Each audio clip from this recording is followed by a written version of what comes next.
Many childhoods are about to die. At least it won't be Bakugan. Hey, what's going on, you guys? My name is the Raptor, and next time on Deathbattle for the 2025 finale, we have Ash Ketchum from Pokémon versus Yugi Muto from Yu-Gi-Oh! And at this point, what even is there to say other than it feels like we have been waiting for this for so long? It's finally happening. You know, not just in the sense of Deathbattle as a whole, you know, for how iconic this matchup is, but also the Kickstarter itself. We've literally known this episode was coming for over a year at this point, and so many people have been waiting very patiently, especially since it was confirmed to be episode 200 at the beginning, and then they pushed it back a little later. I didn't think they were going to push it back to 2026, because if you're going to confirm it's episode 200 and then go back on it, you can't push it back that far unless you really have to, and I'm happy that they didn't have to do that, you know? And this is definitely not one of my childhood matchups, at least not as much as it is for a lot of other people, but I'm still really excited to see how crazy this thing gets.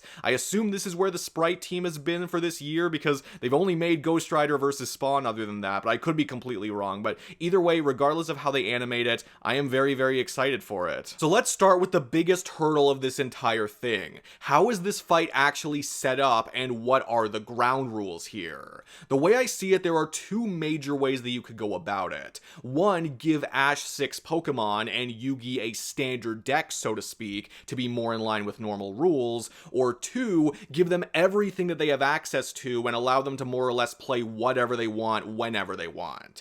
Now, I understand everything could crumble around me if I get this part wrong, but I'm currently thinking that Deathbattle will opt for option 2, or something akin to it. I would assume this not just because it aligns more with their usual goal of seeing who wins with the character's personal best capabilities and setups, and because then there's no concern about making any arbitrary arsenal choices, but the normal rules also aren't physically binding principles that Ash and Yugi can't ever break away from. It's just the way their respective games are played. I think once these guys realize that it's not a normal Pokemon or Yu-Gi-Oh battle, but a fight to the death, they would kind of throw that out the window anyway. And before anyone says anything, yes, there are ways for Yugi's holographic monsters to become tangible and operate in a real fight, so I imagine Deathbattle would factor that in too. So going in cautiously with all of this in mind, because we don't know for sure, like I alluded to earlier, this matchup has been around for a long time, it's huge, and it's gotten a lot of discussion time. There's a lot of moving parts on both sides as well. There are tons of combinations you could make for what could battle what, and while that could be very important, it's also really easy to get caught up in the scenarios that favor your preferred side. So even more than usual, I'm gonna try to streamline this prediction to what I consider to be most important, or most likely to affect the actual verdict of the fight. Otherwise, we could be here all day.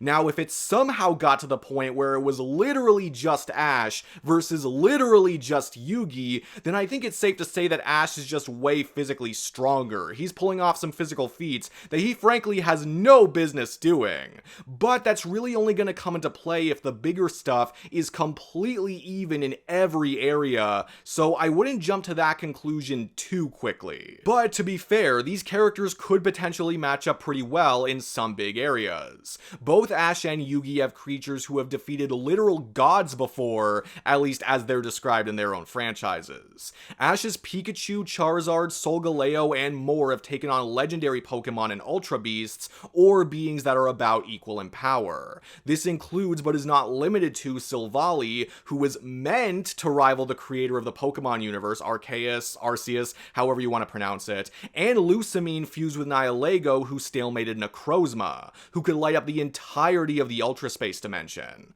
Those are just a couple of examples. Ash has a lot of really strong Pokemon. Now, I don't know if Yugi is going to be given all 5 Exodia cards for this, since I'm pretty sure he doesn't have all of them anymore. Deathbattle's kind of inconsistent when it comes to that stuff, but even without that, Jade and Yuki and Yubel sensed and confirmed that Yami Yugi was the the greatest threat with the most powerful deck that they had ever faced. For the record, Yubil herself was strong enough to merge and destroy 12 universes at once, and Yugi has literal gods that are in this range of power, if not even stronger, like Slifer, Obelisk, and Ra. Hell, if Deathbattle lets Yugi summon Herakti, she can defeat even crazier opponents like Zork Necrophates. So with all of this in mind, it looks like Yugi's side might take the overall edge in power, a big might to be clear, although let's be real, there are always methods of getting these kinds of power levels higher through cosmology or different interpretations. We don't know for sure what Deathbattle is going to say. There's also solid arguments for both sides being around the same in terms of their maximum speeds with similar leniency,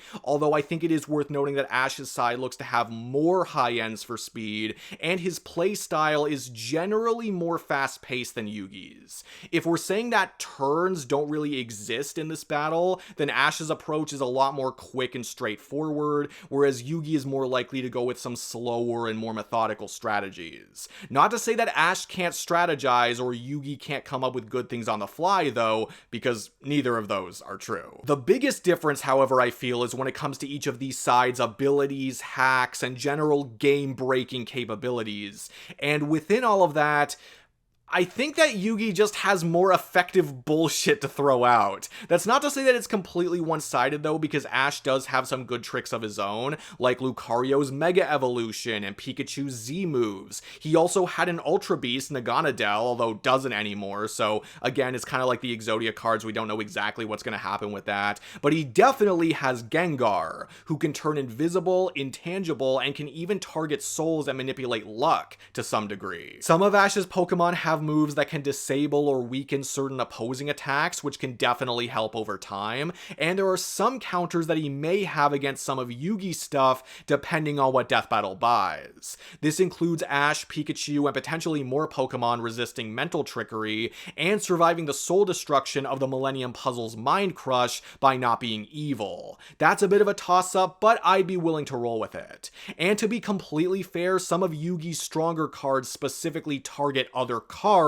those of which probably aren't going to be very effective here. But even with all of that in mind, Yugi or Yami Yugi has some really overpowered stuff that's hard for me to look past. Not only does he have methods of mental and spiritual destruction and resistances that should work unconditionally, he can also presumably start a shadow game with Ash where he can just make up whatever rules he wants, and failure to follow the rules basically just results in you dying. Now, I'm not sure if we've ever seen this used outside of a Yu-Gi-Oh duel, but I don't think there's anything that implies that it needs to be a formal or official duel for it to be used. The Millennium item abilities seem to work independently of that, unless the puzzle gets destroyed, although the rules of the rigged game might not even allow for such an occurrence. Similarly, Yugi can briefly prevent all of the Pokemon from attacking altogether and permanently restrict the actions of a single Pokemon, as well as drain them of their power, reflect attack damage, fuse certain cards together to make them stronger and create new effects, and a bunch of other crazy stuff through his various monsters and trap cards, which again I imagine would work here unless it specifically targets another card. And for any bad luck shenanigans or arguments, thanks to Destiny Draw and Heart of the Cards, Yugi will basically always draw whatever is needed for the current situation. He already manipulates luck. So even for those strategies that require a lot of time to set up, his odds will always be as much in his favor as possible. The problem is, a lot of Ash's best stuff, at least in this comparison, seems to rely on specific Pokemon carrying out specific tasks. Like, yes, some of them like Gengar have some really useful abilities. A decent amount of them are unbelievably powerful. Ash even has a couple like Hawlucha and Sirfetch'd, which can counter the Trick Room move. You could make the argument that that could potentially equate to trap cards. However, those abilities only stand for as long as those Pokemon survive. Many of them Yugi's side could definitely take out through brute force, and he has multiple ways to just, and I quote, destroy them instantly. And not even just individually, he can literally destroy all active attacking monsters once Ash starts throwing out more and more of them. And at least some of that destruction definitely applies on a non-physical level. On the flip side, Ash doesn't really have a way of immediately taking out Yugi's strongest monsters and abilities just because he chooses it. And even then, Yugi can perform some resurrection if needed, and he can protect himself using force fields or by discarding Kuribo, which can negate damage done to his own life points, his health essentially. Honestly, a lot of Yugi's crazier abilities come from beings that are a lot harder to remove from the equation, like Obelisk and Dark Magician, or they come from Yami Yugi's own existence, or they come from trap cards that only a couple of Pokemon can actually do anything about, maybe. So it's a lot harder for Ash to remove Yugi's advantages, or most of his advantages, and those advantages control the fight so much more effectively.